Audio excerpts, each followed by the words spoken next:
Good evening. I'm Christine Johnson. I'm Maurice Dubois. And tonight, after nearly 2 weeks of demonstrations and thousands of people taking to the streets, it appears their message is being heard at City Hall. CBS 2's Bauman live in downtown Brooklyn now with more on the mayor's announcement. Allie.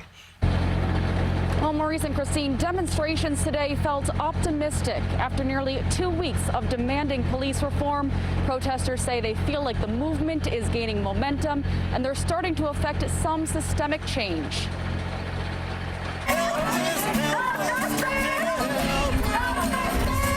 Singing, marching, and kneeling, thousands of New Yorkers joined the 12th day of protests from Washington Square Park to the Brooklyn Bridge.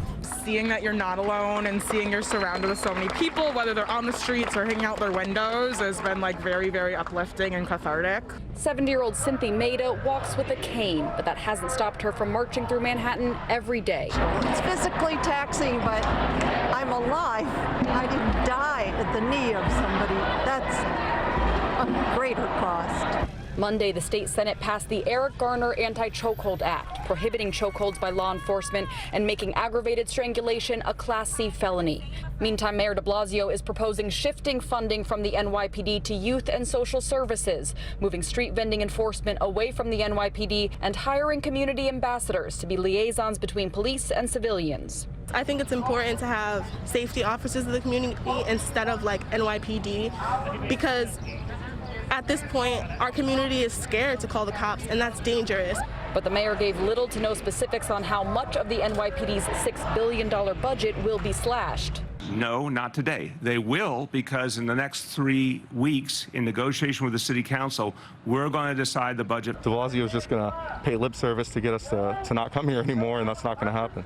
Donovan Richards chairs the City Council Public Safety Committee. He says there is room to cut the police budget, especially this year with so many events canceled. It's nearly $1 billion in overtime that the NYPD has spent. The latest crime stats show murders, shootings, and burglaries are up last month compared to May of last year. You have officers and what have you, who are being put in a position, go deal with protesters, but we just had somebody shot. So, I mean, it's quite concerning. Protesters say defund the police does not mean get rid of law enforcement, rather redefine their role. Put less money and resources into them, put the resources into the things that we need, and take back control of our communities and our people.